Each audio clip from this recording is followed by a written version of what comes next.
lead us in our prayer and pledge. Well, bow your heads with me. Dear Heavenly Father, we just pause on this beautiful afternoon, just to pause and give you the honor and the glory that you so rightfully deserve. Father, we also ask a special prayer for our community, our state, our nation.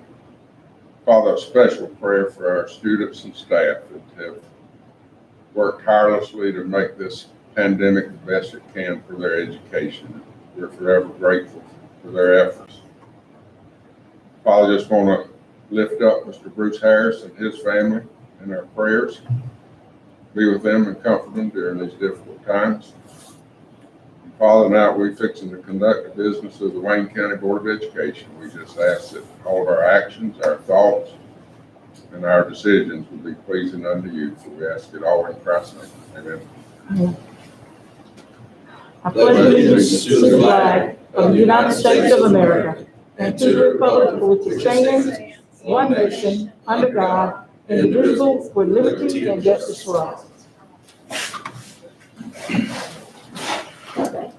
Have a motion to adopt the agenda. So move.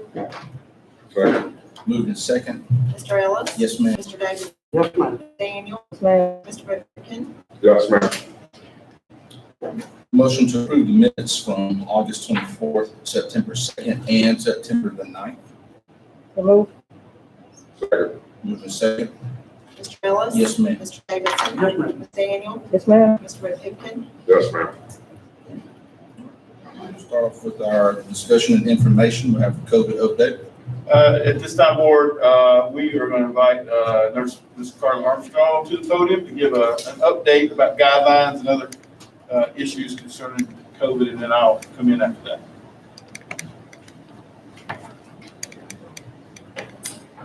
The board's asked me to read the CDC guidelines that were published on August the 5th, 2021. The CDC released an updated guidance for COVID-19 prevention in K through 12 schools. The Department of Public Health uses these same guidelines when providing guidance to the schools when guidance is called upon. Each school district has the authority to adopt their own policies, guidelines that fits the needs of their schools. The first is students benefit from in-person learning and safely returning to in-person Father, we give you the honor and the glory that you so rightfully as a deserve. priority. Father, we also Is the leading public health prevention strategy to end the COVID-19 pandemic. Provided vaccination can help schools return to in-person learning as well as extracurricular activities and sports. And third, the CDC recommends universal indoor masking by all students and staff regardless of vaccination status. Staying home when sick, getting tested if symptomatic, and contact tracing in combination with quarantine guidelines are important. Students, teachers, and staff should stay home if they have any signs of infectious illness and refer to a healthcare provider.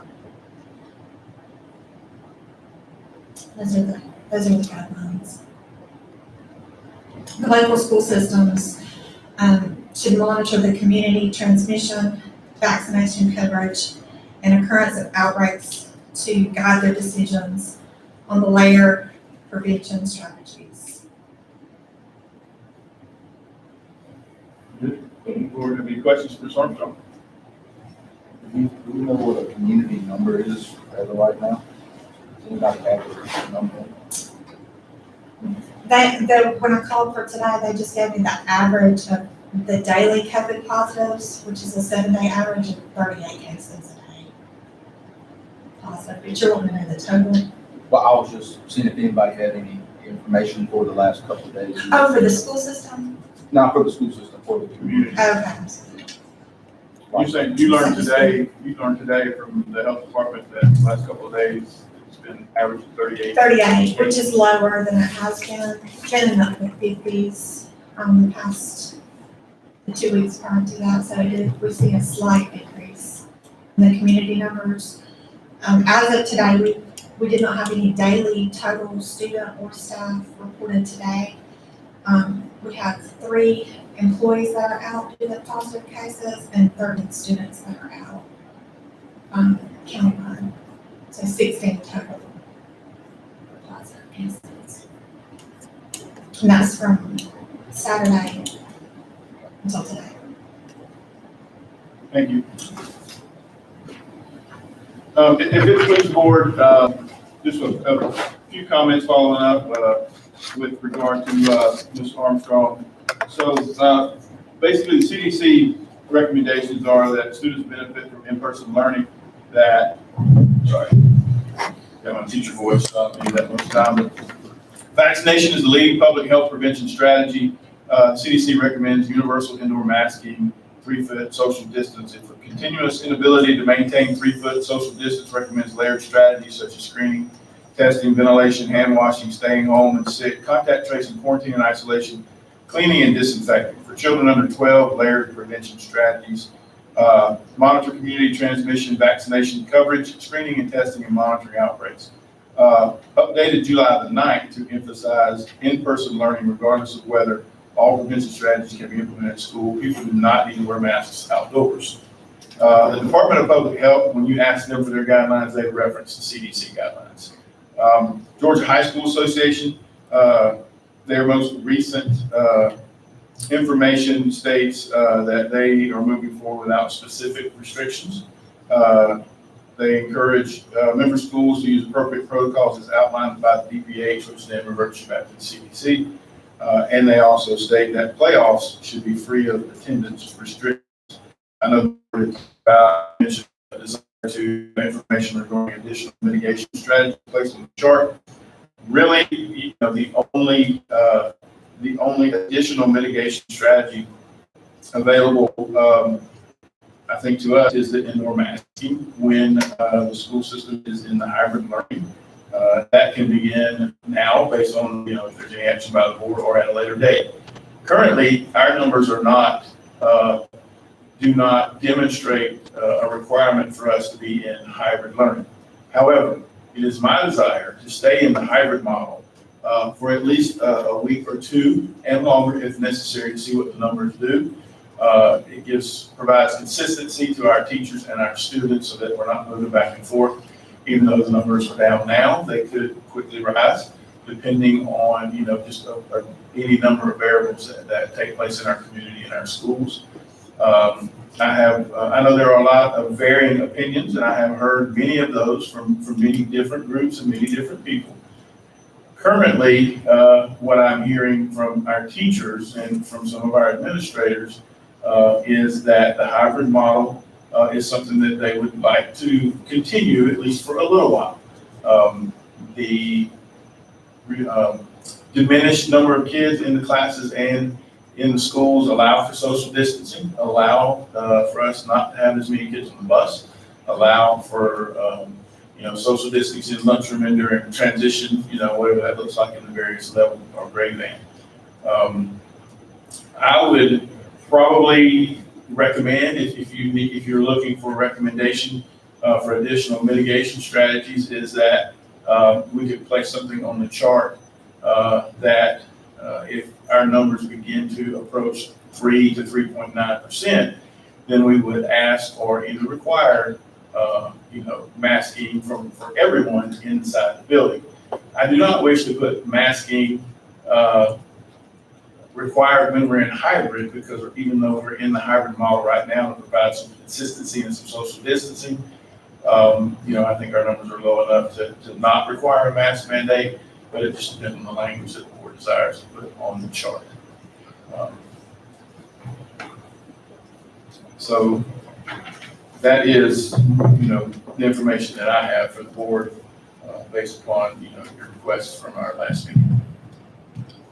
Well, I, just as recently as yesterday, had a teacher who has had COVID and was very concerned about students, in their classroom and the contact. I know we all talk about 6 feet. I'm not going to go into data or anything like that. We talk about the 6 feet distance and all that kind of stuff. But we cannot ignore the fact that teachers are in a classroom for a minimum of 45 minutes to a maximum of 90 minutes with students. Also, I can recall the cigarette commercial a long time ago when they were working on banishing smoking in restaurants. And sneezing is pretty much the same way. That sneeze, those particles don't know to stay in this 6-foot diameter. And they did do a study, about, when COVID first came out, about how far the particles from sneezing, would go and everything. And I know people talk about double masking. If you got a mask, I got a mask, we double mask. And it's more about, like, a kid sneeze, it goes everywhere, not just up the person's nose, but on the desk and, those type of things. But there are teachers who are very concerned about students not wearing masks. And I like to be proactive, not reactive, when it comes down to doing things.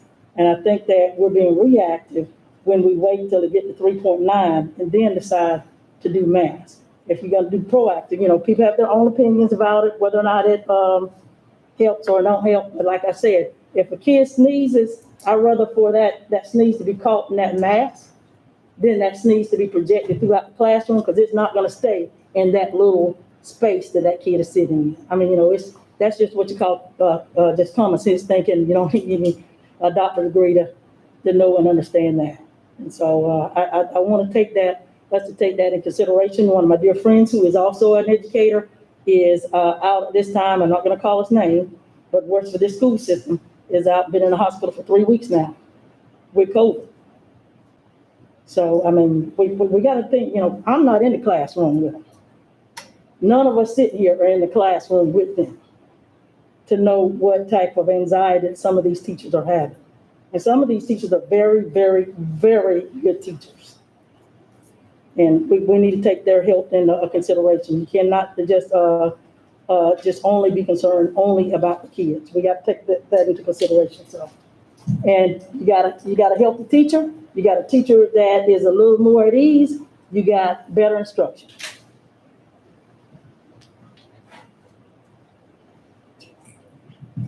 Dr. Kelly, I'll express my feelings.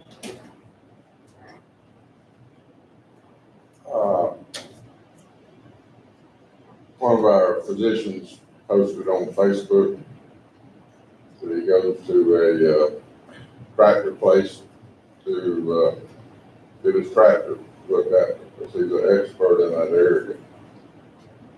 I consider us fortunate to have some good physicians here in Wayne County, some very good physicians. But when I go to athletic events and church and different places, and I don't see the physicians wearing masks, then they'll say an action speaks louder than words. I think what we need to be promoting is vaccination. And I'm the first to have noted 12 and under, they can't get vaccinated. But to go on record when our numbers have dropped as much as they have and say mandate masks for everybody, I'm just not willing to do that at this point.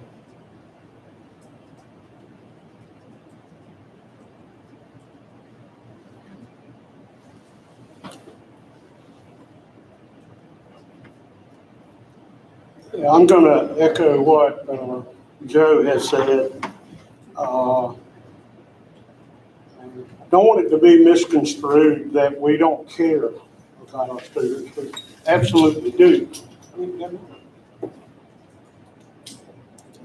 Thank you.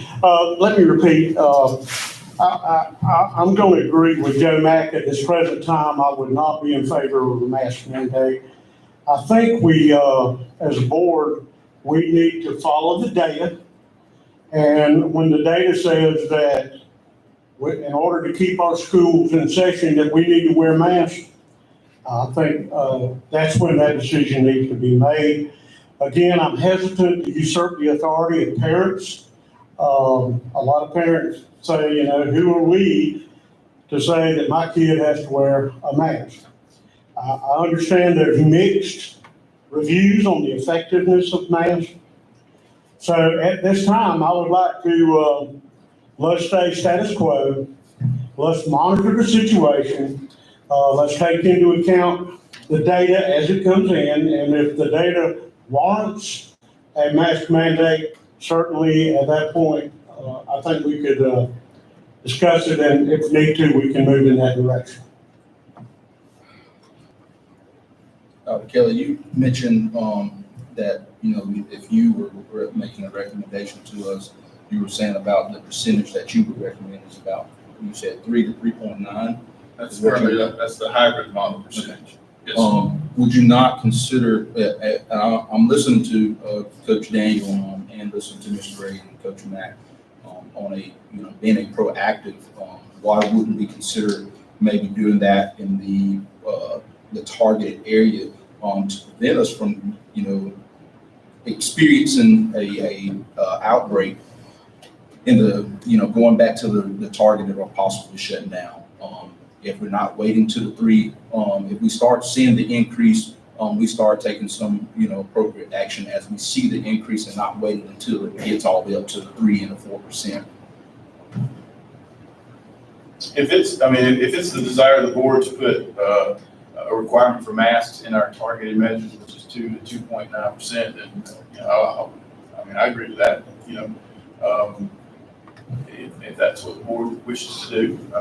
Normally the mask would have come in the hybrid learning, but in order to be a little bit more proactive, if the board wants to adjust our protocols with regard to masks. Currently, for targeted measures, it says masks are highly recommended inside school facilities.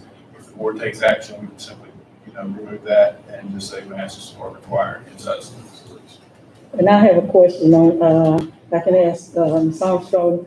Am I correct, or am I making the wrong assumption that when we're dealing with the CDC, we're dealing with physicians and epidemiologists as well who are making these guidelines and these decisions? The epidemiologist is who I speak to. Okay, so we are actually dealing with actual physicians. I'm correct, right? The epidemiologist for the Southeast District is Right. where I get my guidance Okay, for the research, Yes. research, yeah, okay.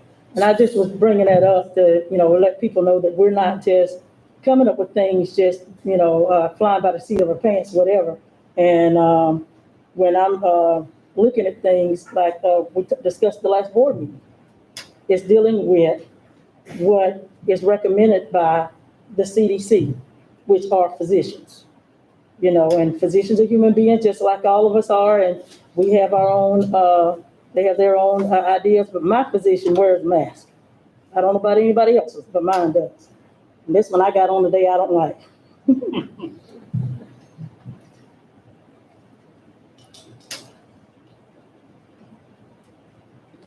I don't think any of us, Dr. Kelly, are opposed if we start seeing an increase to prevent purchase. Mr. Ellis sent out some preliminary numbers, and it shows that our students definitely don't want to go back to purchasing. Teachers, it's not effective. So I certainly don't mind setting some parameters there. But to just make a blanket statement at this point that we're going to mandate everybody wear a mask, I'm just not ready to go there yet. So if y'all want to come up with a number that we can agree on. So that's the targeted. Yeah, I think that two, can I see your chart?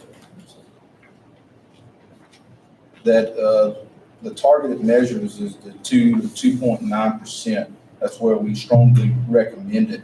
I think the thing for that area, if we reach that 2 to 2.9%, we just say that they are required. It's not a mass mandate, it's a requirement that in that area. And when we see the percentage, not the name, the title of but the percentage. Because right now we're currently what's our percentage right now? Right. As of today, we're at 0.27.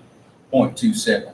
So there's a decrease, and we saw that decrease because parents aren't reporting because they're not experiencing any issues. And kids have been out of school, distance, and then we transitioned back to hybrid. So there hasn't been a large amount of spread in our schools because we haven't been here. But as we have transitioned back and we're getting more people in the buildings more consistently, there is a possibility we could see that. I tried to look for a hard number today, And it was, the website is not doing what it used to tell you, this many cases a day. Now it's not doing that. I don't know why it's not doing that. So that gives us. Part of it has to do with that. Now you've got the self-test that, people are doing, and there are people that may be doing tests that may not be reporting. We're also dealing with having to depend upon individuals to self-report, as well. And in saying that, one of the questions I do have for as a school system is, what are we doing to try to deter the truancy that is taking place? You got a kid whose name begins with an S, and they're not there Thursday and Friday. What are we doing to try to alleviate that from taking place? Well, I think, in our board retreat, and meeting those, students who may not be attending, whether it's through their login, through their Google Classroom, or not showing up when they're required to be there. So he's already began to work on trying to locate and contact those parents. So I do remember her saying that, Dr. Gibbons. And if they don't return, or they don't, we can't seem to get them to do what is necessary.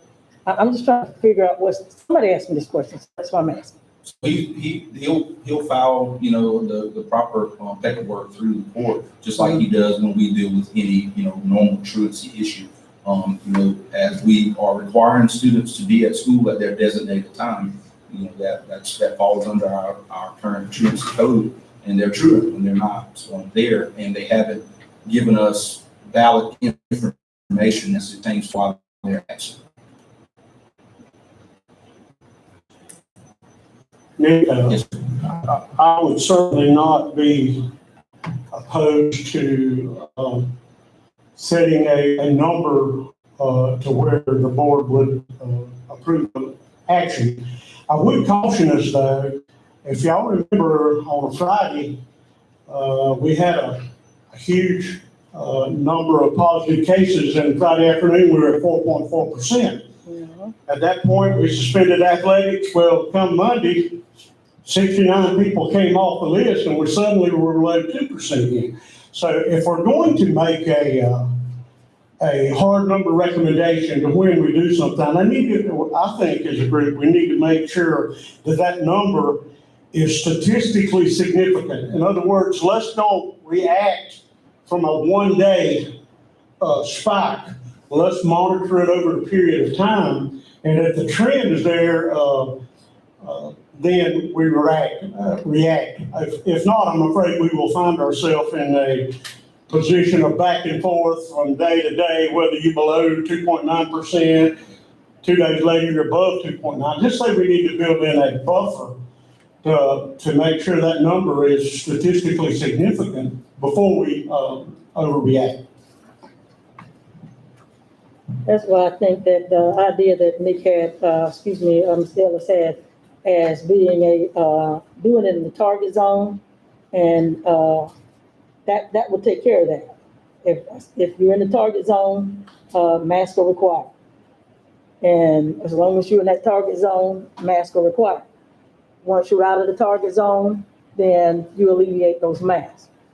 And that gives you that range there versus boom, just one number. And I think that's what you're saying, to have a range more or less. All right, I would say, let's be above, if we're going, just using the number 2.9, let's say we have to be above 2.9 for 3 days, 4 days, whatever. Just don't overreact over a spike that may smooth itself out. I do have another question, dealing with our numbers and percentages. I know we have made the determination of what 4% is the magic number to go virtual. And did we just go, I know we looked at other systems. And when we looked at other systems, I think most of those systems that we looked at are much larger than we are. Am I correct? Not all of them, but some of them were. You know, which is why a percentage is good, you know, to kind of, you know, levels the playing field a little bit. Right. And well, I guess the reason why I was asking, let's say Glenn County. Glenn County 4% numbers are gonna be much larger than our 4% numbers, the finite number, like, you know, whether it's 200 and something cases or 500 and something cases. We might have 200 and something cases and they may have 560 or 600 cases within their school system. So, I guess with saying that, I was wondering whether or not, our percentages may be the things that are causing us to, because we're gonna get there quicker. You know what I'm saying? With Well, fewer numbers.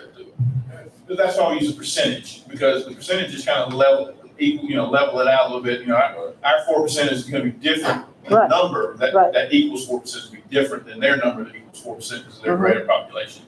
So that's why we kind of model the percentage, you know, with regard, plus, you know, our enrollment, it doesn't change much every day, but it, you know, it could change 4 Fluctuate. or 5 kids, or sometimes, some days it may change to 10 or 12 kids. And usually that does not have any significance with a percentage point. Usually it's a tenth of a point or something like that. So, you know, but we do update our numbers every day for enrollment, just like we do number of positive cases in the buildings, with adults and kids in each building and in the system itself. So, I think the percentage kind of evens us out with regard to trying to keep that consistency, you know, with other places that are doing things that are similar to us with regard to protocols.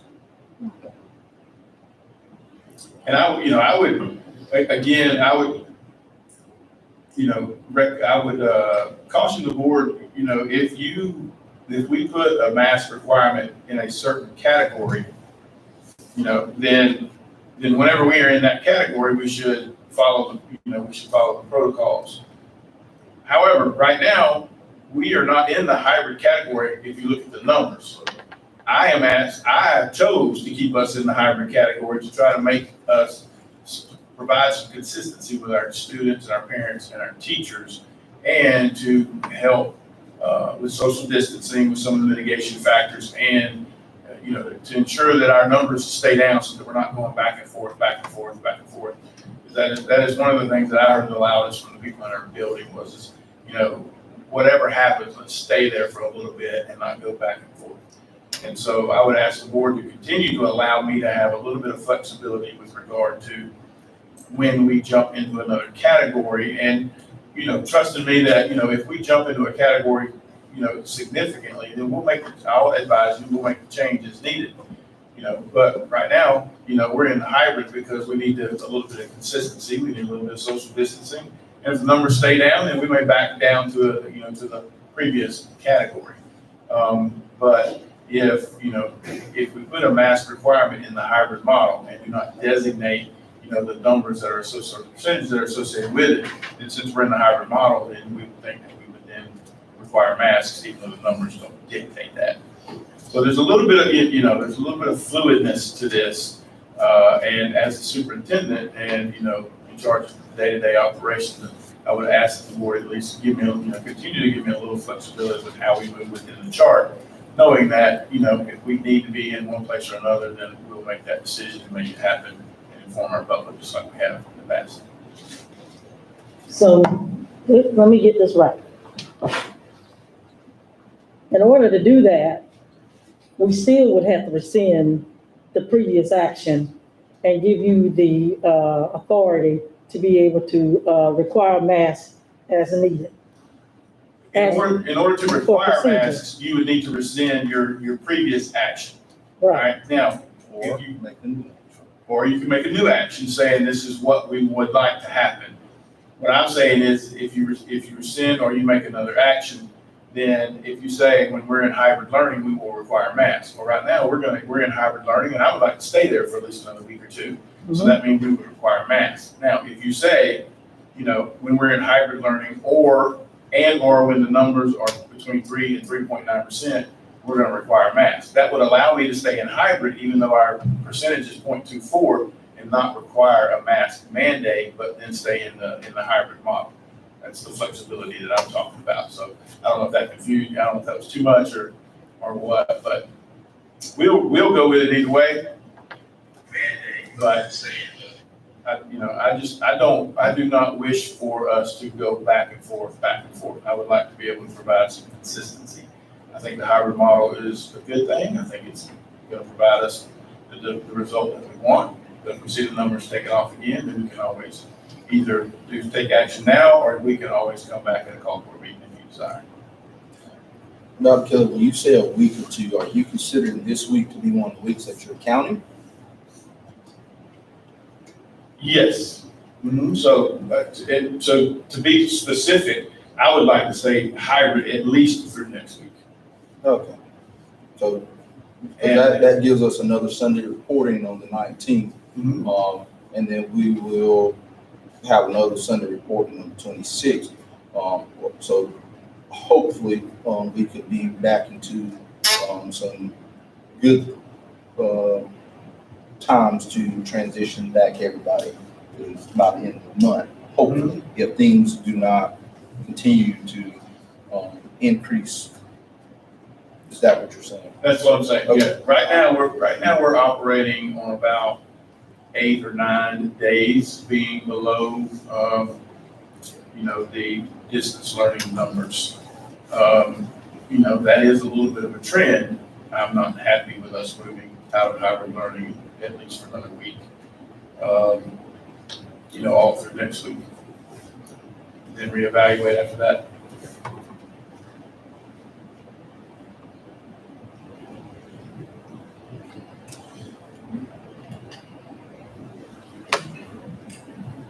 Well, I would like to make a motion to rescind the previous action that we previously approved regarding optional math.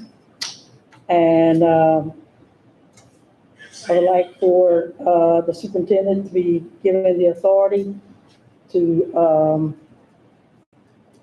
require masks as necessary at this time. Coach, what you're rescinding would be as it states in that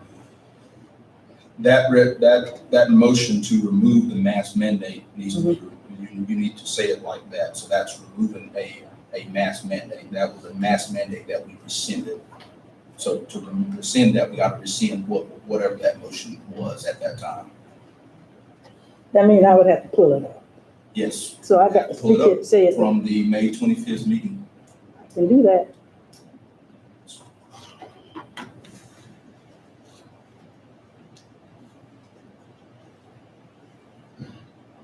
My understanding is looking at it, I've had an email, I'm sure you all have. Apparently, we understand the difficulty of you gotta work, you gotta find daycare, different things. But this is a form of a mitigating strategy where we're reducing the numbers to allow social distance. It's working at this point. But the only thing we're saying is we want to give it another week and make sure that this numbers continue to trend down. And so our teachers, our students, have all spoke very favorably of the hybrid model. And that's basically what we're saying.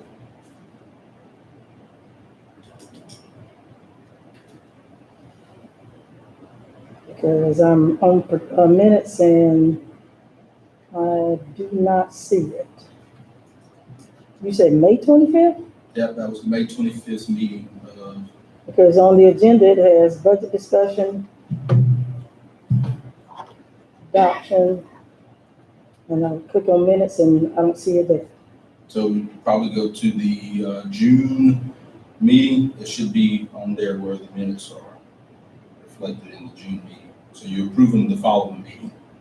So it would have been June the 15th or June the 8th was when those minutes were approved. Hold on, it might have been in the column. Let me look at May 25th column. That's the column meeting. Because there's 2 meetings there, I forgot.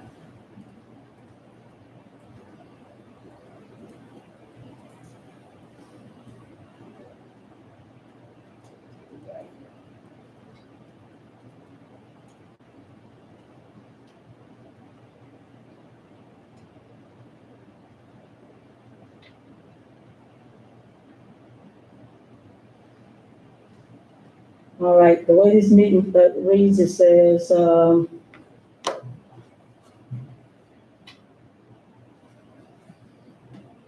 motion, that I'm looking to rescind, says the wearing of masks in school buildings would be optional and the mandate requiring masks be worn lifted.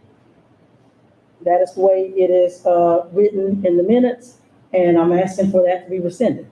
It's pretty much what I said.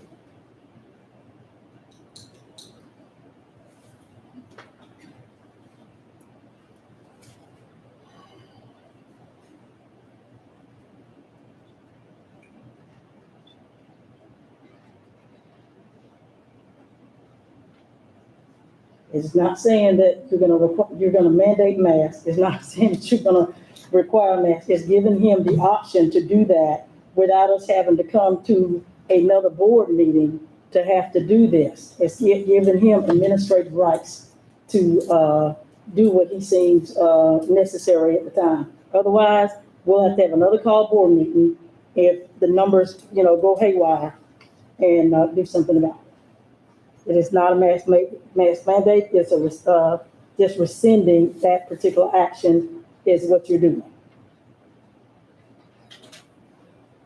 So my understanding, I know we're dragging this thing on, but you're wanting to rescind the policy of no mandate.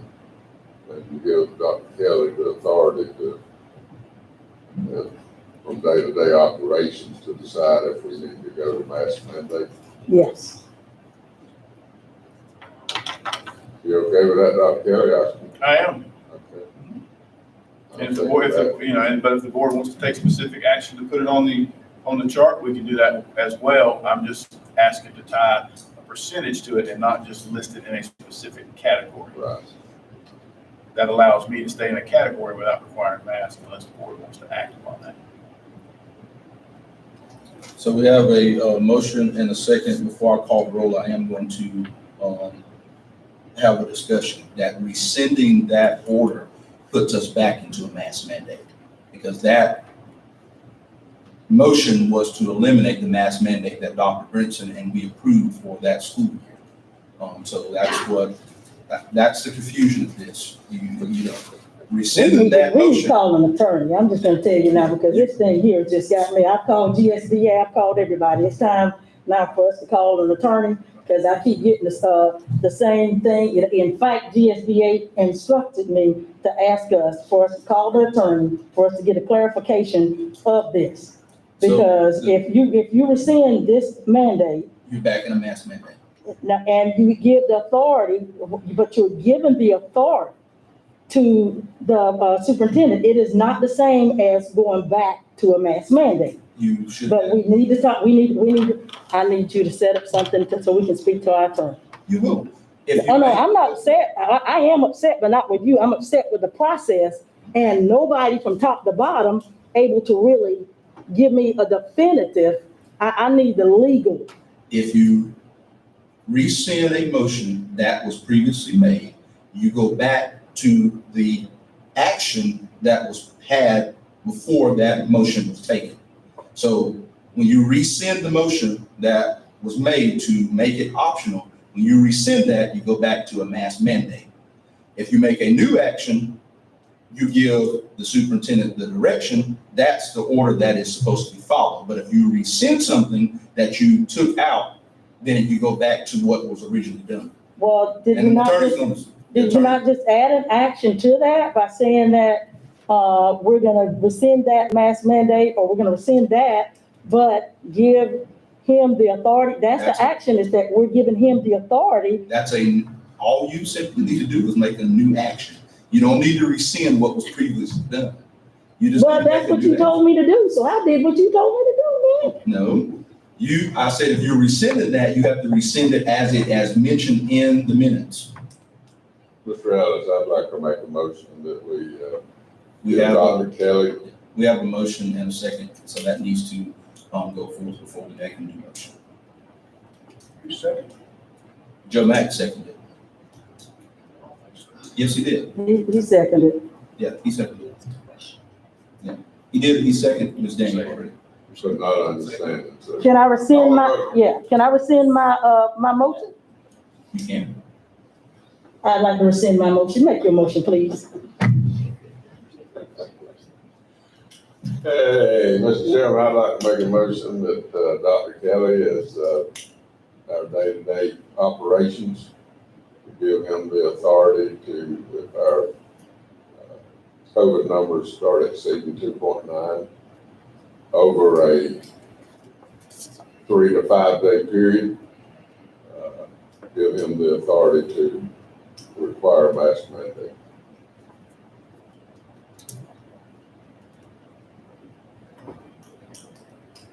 I second that motion. Moved in second. Mr. Ellis? Yes, ma'am. Mr. Davidson? No. Ms. Daniel? Yes, ma'am. Mr. Pipkin? Yes, ma'am. All right. Moving on to facilities.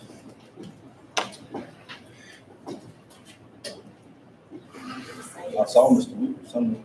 At this time, if it pleases the board, I would like to enter into a discussion about a parcel of land that the board owns in Screven, the city of Screven, and also discuss some issues with the digital sign that is also located in the city of Screven. And if it pleases the board, I would like to invite the mayor of Screven, Mr. Jason Weaver, to the podium, if that is okay with you guys.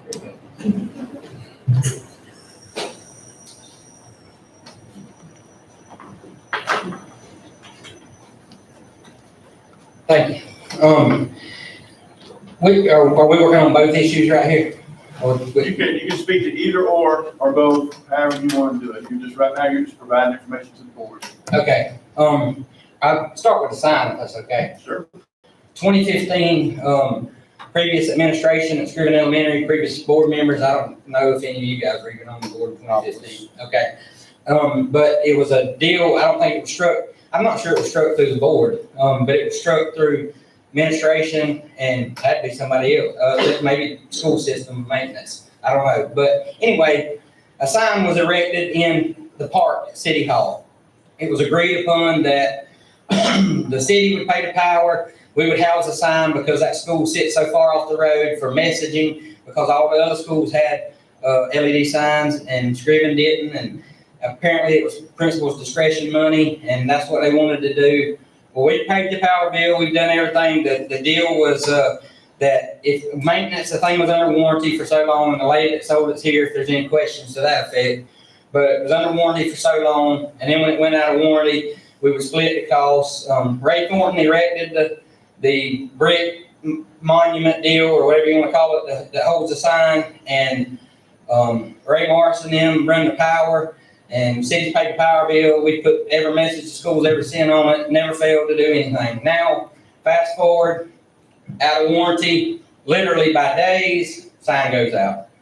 So here we are with a sign broke down that with an agreement that how normal things in Wayne County took place before the world changed, with gentlemen's agreements and handshakes from our, from everything we can find.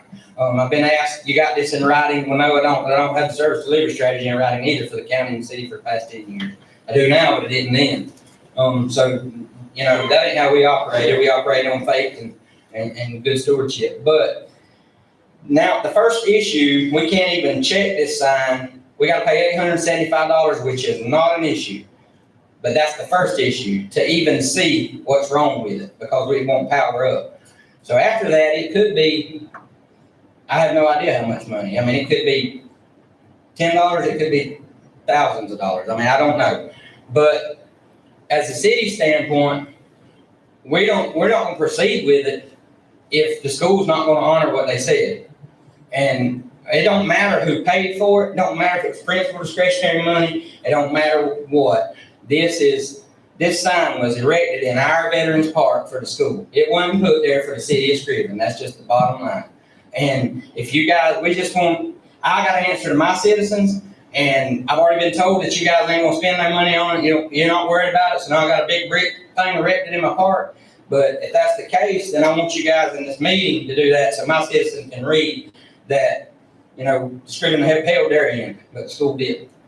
So, I mean, that's my first issue. I am going to say that was an agreement between not principal discretion money, because if it was principal discretion money, that would require some type of approval from the superintendent and the board. That, to my knowledge, that was PTO money, and that's different. Have the lady that sold it here, if she can verify that, that's, she could probably verify when she got the check. The PTO gave the money to the principal through their principal's account for this sign. It wasn't money that was allocated from the board office to that principal. So But- that's a difference. But that principal was your employee in your school. I'm just saying. I'm fine with your decision, but it's going to go, so my citizens know It's that not, Scrivener did what they it's not said a they did. decision, it's a clarity, Mayor, is what I'm trying to tell you. You can't require the board to pay for something that a PTO donated money for. You can ask for our support, but it is not our responsibility to pay for something that a PTO raised funds for and donated it to that Scrivener principal for the purposes of that sign. Totally your decision. I do have a question about the sign because I'm not really familiar with it. Now, exactly where is the sign located? Right beside, immediately upon passing City Hall, it's in that park beside the highway. And what's the purpose of the sign? Well, the purpose of the sign was put there for the school, for messaging, just like every other school has a LED sign. Some don't work, I understand that, but all your other schools have a sign that has message, and that's what we put on. We put Feed Kid program is Tuesday and Thursday, when the summer, whatever message that principal sends to us. Silly Hat Day is Friday at 2. She sends it to us, my secretary stops, types in the computer, it goes on the sign. Every message on that sign except one is a school message. The one that's not says, don't drink and drive, buckle up.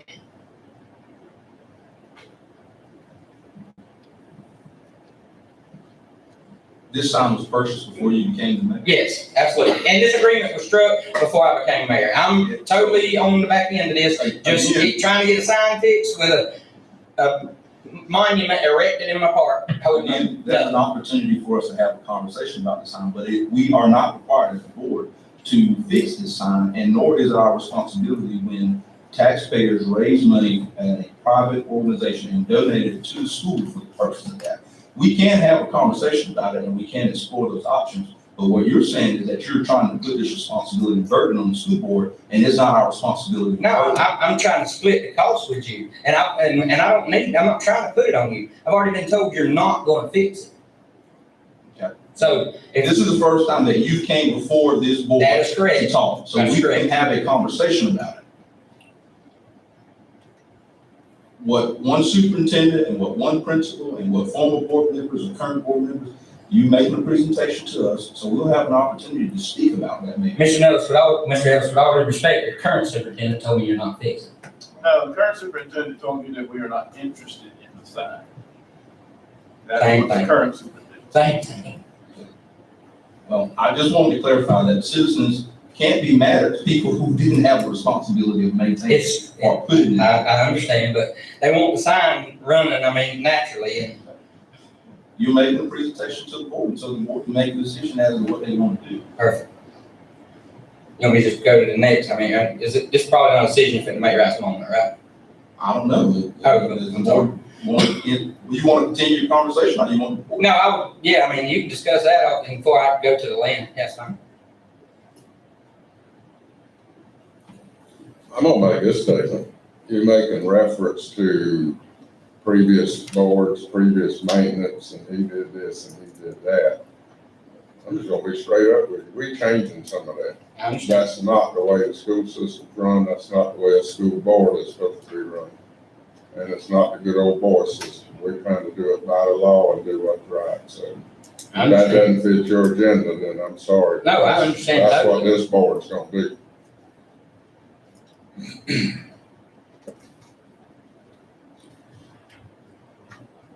Mr. Mayor, you really don't have any. I heard you comment that you were looking to partner with the board to get this sign working.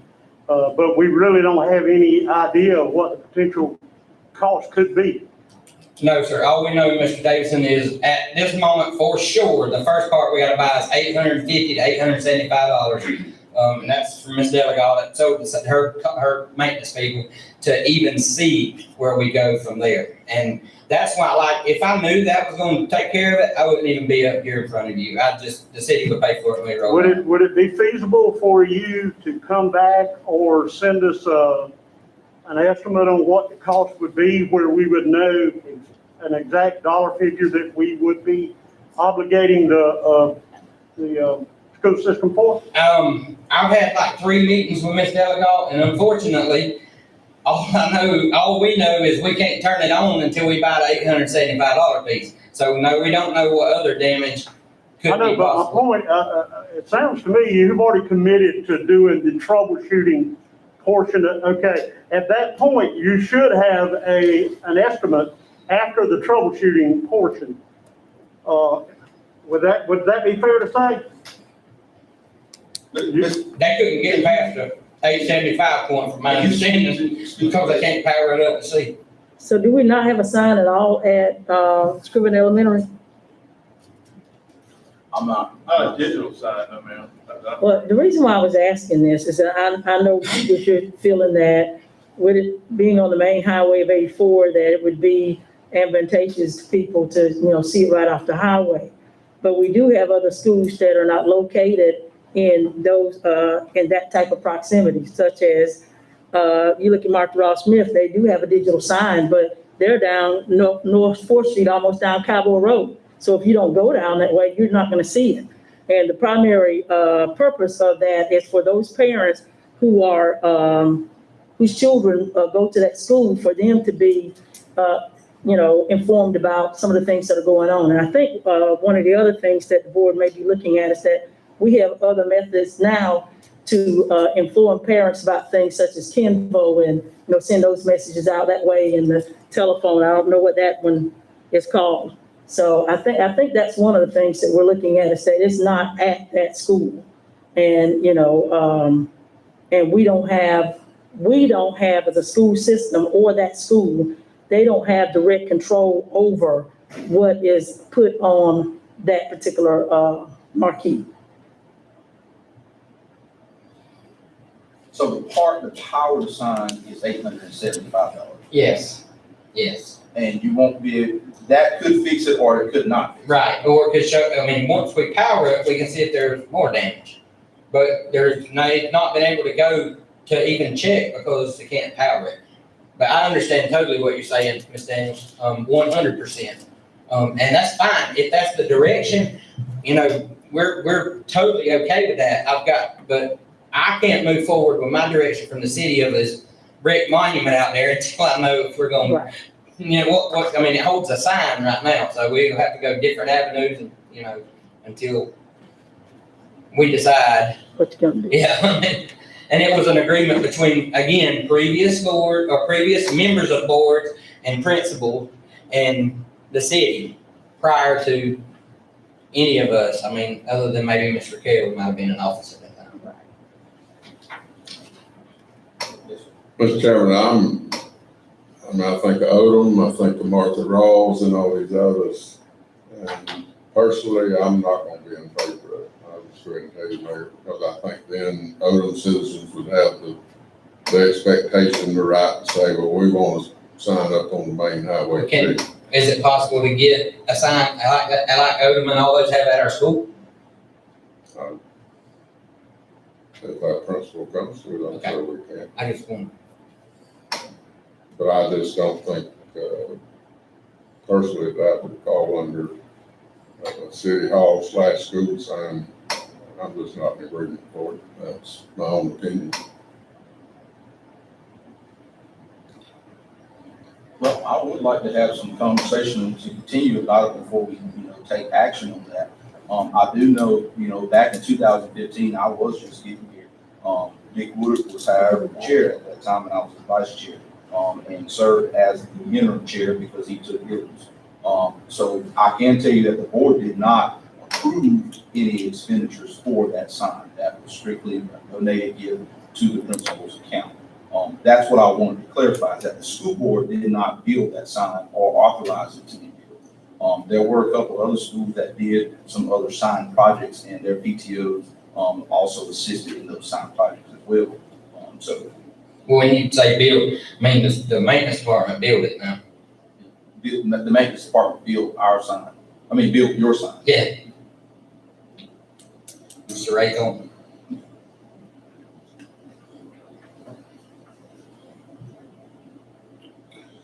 Want to move on to So, land?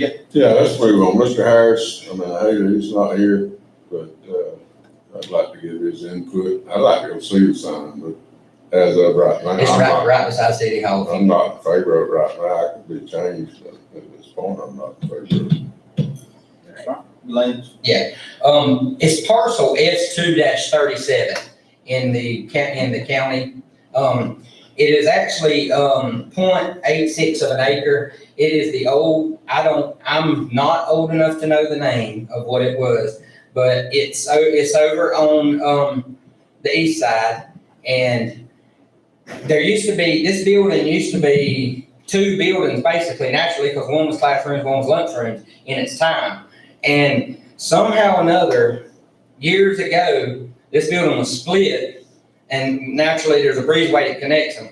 The left side, I'm just gonna call it the left side, which would have probably been classroomish, was sold to Mr. Donald Boyette, and then he in turn has sold it to Dr. Tommy Fuller years ago. Dr. Tommy Fuller turned it into apartments, so he's got 4 or 5 apartments in that left wing, if you were looking at the building. The right side is still, looks like, kind of like an old school, but it's all growed up, it's full of black mold, and what we found is we found a lot of mischievous activity taking place in and out of that building. And we have a push going on cleanup of houses and properties, and we've sent letters to all residents and all property owners. And so, I started this conversation with Dr. Brinson months before he left, and we were working on an agreement to where he came over and looked and said, man, we just need to give that to the city, because one or two things: either we gotta, school needs to clean it up naturally, tear it down, or do something with it so that it can be cleaned up or tore down. I'm just being straight up with you. It's not a good building. And I think, Dr. Kelly has come over and looked at it already. It's my dropping of a pen sent him to the right place. Yes, sir, I've looked at it. It would be my idea. We donated a parcel of land when Dr. Brinson was here. I'm in favor of donating this parcel of land, and they can take their assets off of that and replace whatever they need on the sign. Works for me, works for the city, but works for the board. well, we certainly need to, we do need to enter into some type of legal contract where we will need to discuss with the attorney about how we can carry out that process. Right. Ms. Daniel wants to call the attorney, so now we have 2 to call. And Andy Beaver handles ours, so, totally. And that would be great, because that would work 100% great, because in turn, if it was the cities, I'll tell you, we would like to put some housing. It's big enough that we could put, Mr. Reddish and Mr. Mullis could put a few housing there, which would in turn bring the school numbers up at school, because, the community it's in will put families in it, not individuals. And some decently reasonable housing. So, it could win all the way around for everybody. Well, we'll take some time to have some discussions, and certainly in hopes that Mr. Harris, as the District 2 representative, will be able to participate in those discussions and get with you Okay, in the coming days. perfect. Thank you. Thank you. Thank you, board. You ready to move on? Yes, sir. At this time, we would like to have a discussion about FFA and an activity and a trip that they would like to discuss with the board. So we will invite Mr. Edwards and or Mr. Kirkland, either one, to the podium.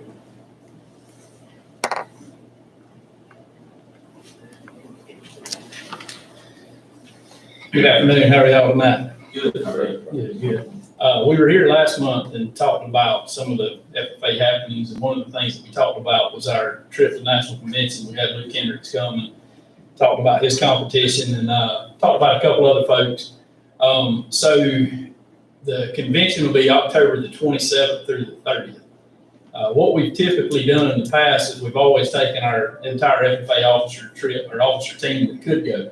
We take them for the various leadership activities that they can participate in. They get to network with folks from all across the nation, and even a couple of foreign countries to send folks over. So it's an opportunity for them to go in and share chapter happenings and look at ways to get more involved, not just within our chapter, but also in our community. I sent over to Ms. Landon a copy of the cost sheet. And I do want to bring to your attention that, yes, this is the cost sheet for the entire trip for all 6 kids that would be attending. However, I do also want to bring up the fact that we do have one student that is truly competing, and then we have 4 other students that would be getting national recognition. We have 3 students that will be receiving their American FFA degree, which is the highest degree that you can get. Those students are Donna Chansey, Roberto Balbino, and Jeff Brown. So anyway, we're going to have, Wayne County will be very well represented. Typically, we come over and we talk about getting the board to kind of help sponsor. And I'll say this, we've never really asked for a whole pile. Never really had to, because fundraising has never been a big issue for us. We've always been able to kind of be self-sustained. I was talking with Mr. Bob a while ago when I walked in. One of his first questions to me was our fruit sale. The last 2 years, due to COVID, our fruit sale has been off the charts in the wrong direction. I'll say this, we typically sell somewhere around 1,500 to 1,800 boxes of fruit. Last year, we sold 600, so that's about 1/3. And that is our biggest fundraiser. We don't typically like to go out and ask for donations. I take pride in my students earning their way. I take pride in them learning responsibility. I take pride in teaching them how to work for what they get. However, looking at our budget right now, I will say this, we do have other folks, like I'll take Farm Bureau, if you see there, they have contributed. We have other groups that have contributed, or that typically do contribute, and we want to talk with them as well. But due to an increase in cost, like let's take, for instance, the rental vehicle. I'll have to pull it up on the phone. I can't see exactly that far. It probably was about 240 last year or something like that. It's But it jacked up, it's 500 now, See, yeah. that's right. But it See, jumped up, prior yeah. to COVID, what happened, this is what I realized. I've called some of the rental companies and come to find out they had to sell off a lot of their fleet whenever COVID hit because not as many people traveled. So therefore now they've had to go out and purchase new units, which drives the price up. So this average cost usually is about $600 a student, and right now it's close to $1,000 a student. So what I'm asking is just that y'all take that into consideration and see if there's any way that y'all would be willing to contribute to help these students. We've never had an issue with that in the past. Y'all have always been generous, always been supportive, and we truly appreciate that. We generally have done this through our code fund, or that fund that. I'll have to look and see. I don't know exactly. We didn't have it last year. Right. Last year, our national competitors last year was all virtual, so we didn't record it all. So that would have been the first year. We've done it the year before.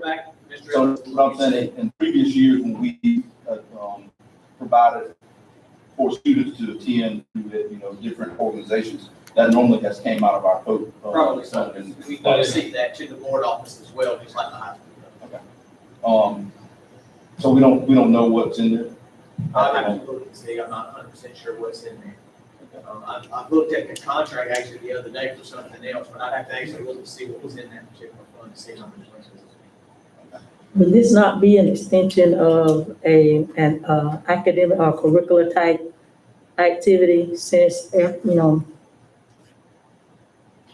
with their class and their course? Yes, ma'am. I mean, FFA is different than most. It's an intracurricular activity, Right. which is actually part of the classroom. It's an extension of the Right. classroom. So, yes. It is not a club, I guess. Yeah, that's what I'm trying to say. Yes, ma'am. Yes, ma'am. Thank you for that clarification. And I will also say, I know that it's kind of I'm not gonna say it's the last minute, but it's something that y'all haven't had time to look at. I mean, this trip's October 27th through 30th, so y'all still have time to discuss it and look at everything. I think we should entertain if we, have enough money in our COVID fund, excuse me. Not COVID fund, scratch that. I'll take that back, not code fund for correction. If we have enough of support or whatever we have in there that we're able to aid and support, the superintendent can give us a number, we can move forward with approving that, for y'all support. So, Y'all got any other sales y'all gonna be having? We are actually about to start our fruit sale for this year. I was talking with Mr. Bob, and the company that we usually use, they experienced financial hardship through COVID as well too. So they were actually going to sit this year out, but I talked with Ms. Wendy at River Bright, and she told me that they were looking to help out those chapters that had always supported them, Wayne County being one and a couple other counties in our area. They're looking to put something together for us so that we can kind of offset it as well too. So. Okay.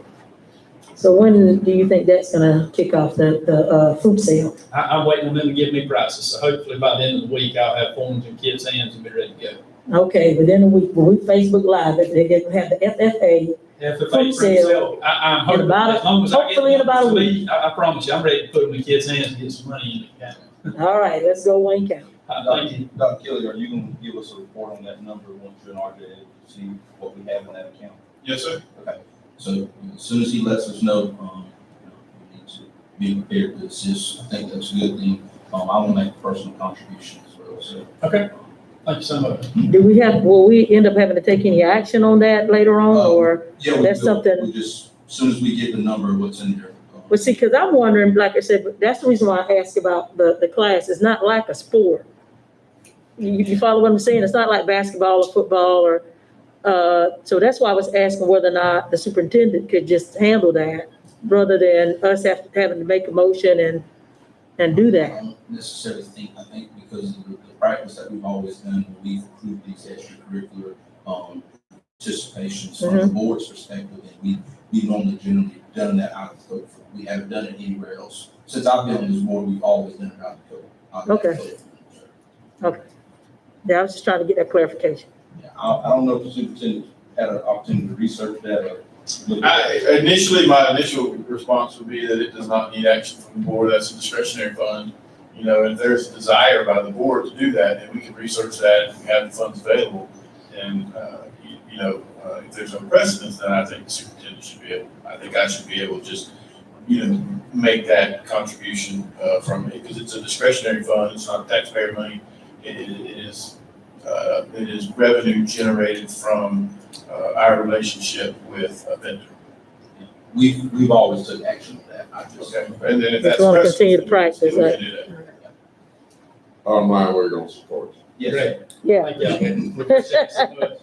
And I'll make sure Mr. Luke comes and gives y'all a recap on, and the other students going as well, come give y'all a recap on the trip. So, Thank thank you. y'all so much. Thank you.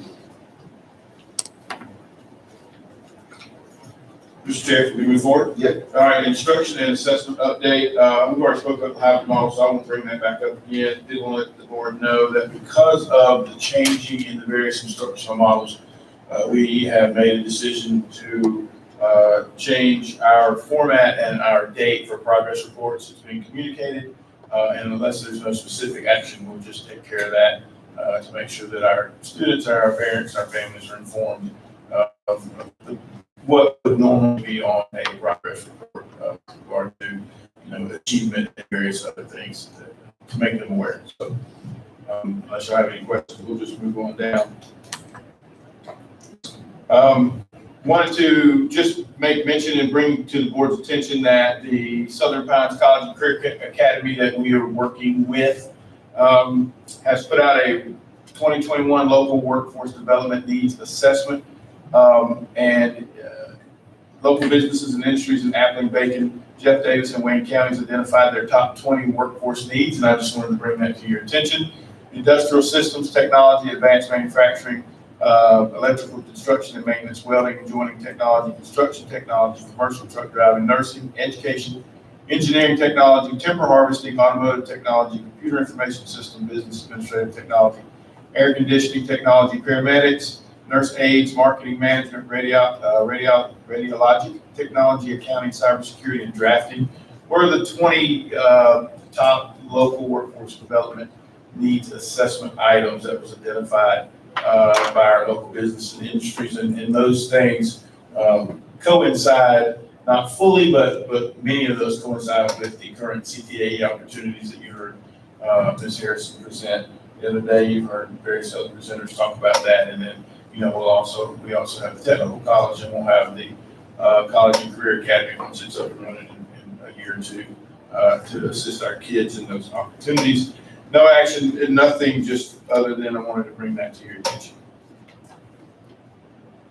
If you don't have any questions, I will move on. Good. Yeah. Safety and security. There was mention at previous meetings regarding our bullying protocols. Did want to let you know that we organized information and have presented to you just basically at the various grade bands what the bullying protocols and the information and resources we have available for students if they experience bullying or aware of bullying, have questions. And so just wanted to, make sure that you knew, and, the public should know, because it is on our website and is communicated through various channels by our schools, that there are opportunities to deal with those issues, to be educated about bullying prevention and response in our schools.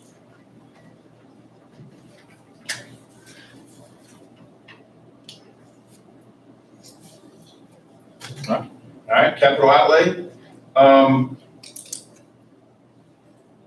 Our projects, the track, all of the storm water piping is complete. The field lights and poles have been set. All underground electrical piping is being installed this week. The new 6-inch water well installation is underway. Making good progress. Topsoil is being delivered this week so that final grading can take place. The track curb and paving will start within a week and should be completed in the next 30 days. Current completion date is tracking for late November with regard to the track. James B. Bacon, interior demolition in the pre-K building and the annex is complete. New mechanical, plumbing, electrical, and fire sprinkler overhead rough end for the pre-K and the annex is nearing completion. Footings and foundation, those are the things you see outside. Block for the main addition and new gym connector are well underway and should be 100% complete within the next 2 weeks. As the foundations are nearing completion, underground plumbing and electrical rough end will begin to take place within the next week. And as soon as that takes place, they'll be able to start, not we, I don't do that. They'll be able to start pouring some slabs and should start seeing some walls going vertical by this time next month. So that is where we're at as of yesterday. So that project is moving along. The practice football fields that are in some way in conjunction with the track project are completed and are being used.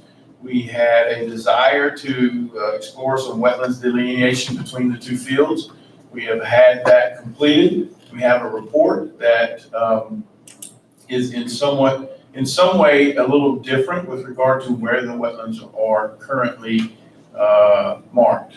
Okay, so we are in the process of getting our civil engineer back out here and exploring even more our ability, and we have to work with Corps of Engineers of determining exactly where the wetlands are. So we may be able to disturb that ground that is between the two practice fields. Okay, and I will bring you additional information with regard to that when that comes. Dr. Kelly? Yes, Any update on the fencing of those areas? we have a couple of quotes, but I do not want to explore the fence. I don't want to begin the fence because it's a rather substantial expenditure until we learn what we're going to do with the wetlands delineation, because that may change exactly where the fence needs to go. And so we'll provide that information to you to see if the board wants to explore, developing in the land that was once wetlands, once we learn exactly where that line is, if we want to explore developing that and providing some additional space for those fields for the students, for the players to be able to use. So it's a process. It's not something that happens quickly. Did mention to you at one time about the Wayne County High School roof. We have applied for, our application for state reimbursement has been submitted. It has been approved. We're just waiting for the state to send us the necessary documentation for the board chair and superintendent to sign off. And then we have a 5-year window in order to complete that work if we so desire, which I think we probably will, because it will not be a huge expenditure for the school system. We will require some money from us, but a good portion of it will be state reimbursement. So it is, it's time to consider that in the next few years. The Capital Outlay Advisory Committee met and had just basically a first general meeting, and minutes were provided to you, but the initial meeting was designed to introduce members of the committee, purpose and goals, general discussion. The committee developed or chose to meet monthly, and we responded to general questions. Mr. Chairman Davidson of the committee made several remarks and facilitated the committee. There were questions regarding the East Blos revenue years since East Blos approval, list of East Blos funded projects, previous East Blos referendum, infrastructure at the 72-acre site across from the high school priority list. There's a desire to tour the facility, so we'll probably get that scheduled. We elected Mr. Bill Parker as the vice chair and Mr. Mercy Harrison as the recording secretary. The next meeting is scheduled for Tuesday, October the 5th at 6 o'clock here at the Tech Center. And all of that information will be provided to the committee at that time. And RJ is just now hearing about it, so he'll get it formally tomorrow. Y'all got a 6 o'clock evening meeting? Yes, at 6 o'clock p.m. That's the people that's working. Any questions about capital outlay projects or the committee? Yes, I do have a question. All right. Restrooms at the football field, where are we with those? We're honestly, we are not anywhere with those just yet. We can begin a process. Well, let me say this. If the board so desired, we can begin a process to do something with that, but I would need some information about what the desire is. Do we wish to demolish and rebuild? Do we wish to only expand? My recommendation is I know it's not ideal. We'll try to make sure that it is extremely clean and usable. But until we decide or until the board gives guidance about what they would like to see with those restrooms, that's kind of where we're at. If you guys want me to explore doing something with those, then I would kind of need some parameters about what you want, because it may involve engineering, it may not. It depends on what the infrastructure is, it depends on what plumbing and electrical is. There's a bunch that has to be considered that I am not an expert in. If we just want to knock a wall down or two and add some things, we might can do that. But then there's also a lot of issues that we have to explore when we do that. Is permitting required? There's a lot of things we have to consider just to go over there and start doing some things. So.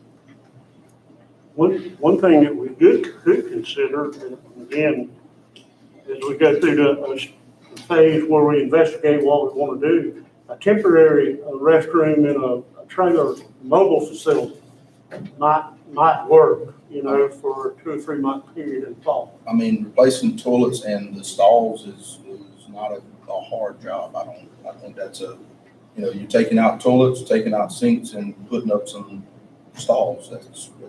Those are regular maintenance type things. I'm not talking about Yeah, a I think construction project. We're talking about. Yeah, I think one of the freshening up problems though is, equipment in there. I hadn't been in there in a while, but I think one of the problems is they were trying to make the restrooms, what do you call it, handicap accessible and meet those requirements, as well as, they just don't look very appeasing. There is no other way to put it. I'm just going to put it like this here. I've told you all. Females, when we go to the restroom, we have there's a whole different dynamic to it, okay? And whereas with males, there's a different dynamic to that. Well, females, because of that, we don't take too kindly to areas that don't look very, inviting, to put it mildly and nicely. And, when you have someone who, comes from out of town and they start talking about your facilities, then, you know, you gotta do something about it.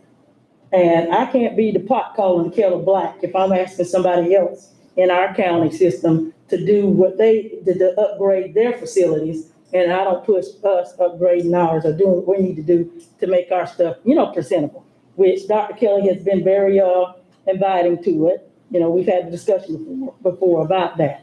So, I don't know whether, May I make a as males, suggestion, whether Ms. Daniel? y'all understand what we're talking about. May I make- Talk to your wives. May I make a suggestion? Yes, sir. How about if you and I we'll go visit the facility, Yes, sir. and you let me know kind of what you're thinking, and we'll go from there, and then if, if the board doesn't mind, we'll come up with some kind of an idea of what we're looking at, and then we'll move forward from there as to whether or not it's something that we have to contract, if it's something our maintenance folks can do, and we'll go from there. And then that way I can have some information to you guys at the next meeting. Man, I would love for some ladies in our system to go with us. Sure. Yeah, you know, just, it's clean, but I mean, when you walk in there, it's kind of drab looking and it ain't very inviting, trust me. It needs some work. Double vanity.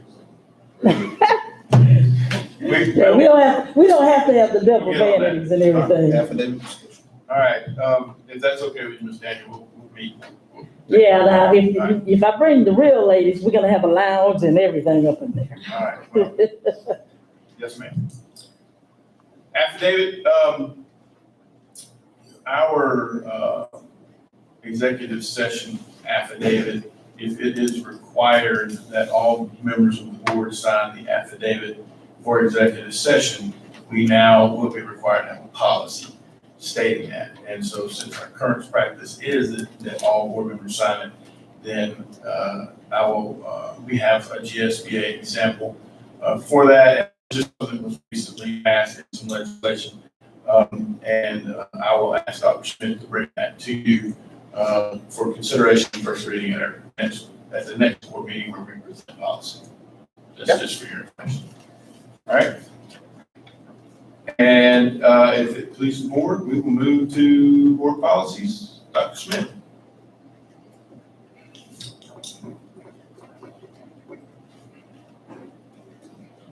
We're going back. All right, so we have two policies tonight, and these are first readings, so there's no action requested. So the first one is FDC, naming of facilities. Again, it's a first reading. And when GSBA reviewed it, they really said there were no changes needed, but they did recommend a few changes, I think at the very bottom, just a few words. They said they thought it would make it a little clearer. I think you have to scroll. Yeah, it's just like a few words. Y'all have any questions on this policy? There you go. Thank you. Okay, the second one is IHE, promotion and retention. This is again a first reading, so no action. It's a revised policy. So when GSBA read this policy, they stated that a lot of our terminology was outdated and that there was a sample policy that came out. So this is based on the policy. Are there any questions on this one? Do you mind just reminding the board what the process is before that policy actually gets to the agreement? Okay, I'm going to do that.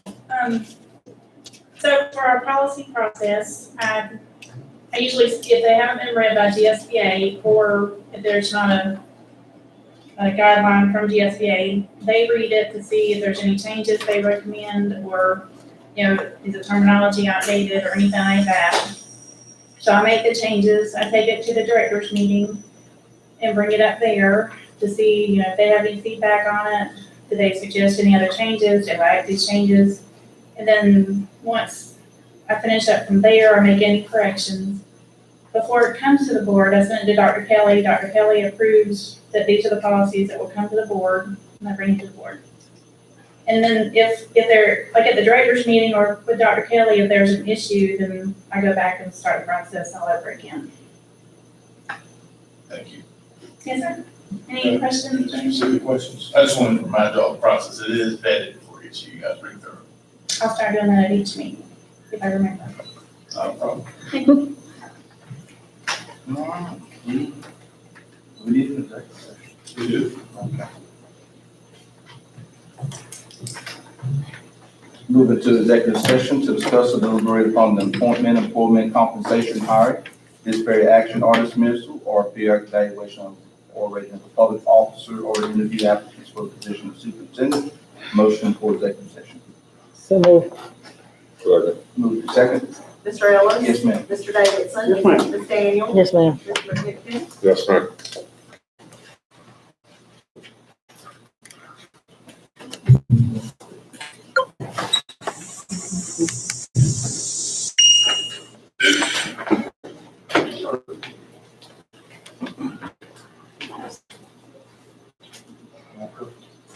I'm ready. Sure, you got your electronics going on, don't you? Yeah, a little bit here.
2021. Certified recommendation, Andrea Leak, Martha Ross Smith. Certified resignations, Wayne Peterson, Arthur Williams, Sharon Tootle, Wayne County High School. Classified recommendations, Garrett Mosley, Wayne County High School Technology. Motion to approve the superintendent's recommendations as presented. So moved. Second. Move to second. Mr. Ellis? Yes, ma'am. Mr. Davidson? Yes, ma'am. Ms. Daniel? Yes, ma'am. Mr. Pipkin? Yes, ma'am. Coach Matt? Just, again, keep Mr. Harris and his family in your prayers, and, keep Dr. Brinson in your prayers. I'm always thinking about him.